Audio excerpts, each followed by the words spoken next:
Okay, here's a cable that a student made last year. Oh, I can see one problem already, but we'll see if this thing works. Right.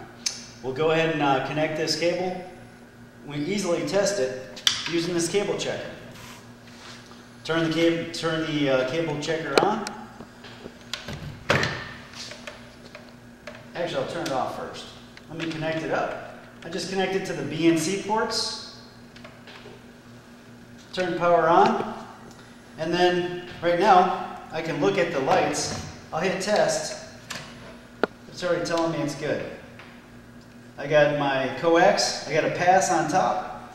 Open conductor, open shield, and short. And can easily check, and I can check other cables using this tester. And that's it. I'm going to give it the little wiggle test, see if it goes bad. I'm going to disconnect it. Make sure the light went off. Connect it back up. And it's good. It's a good cable. That's it.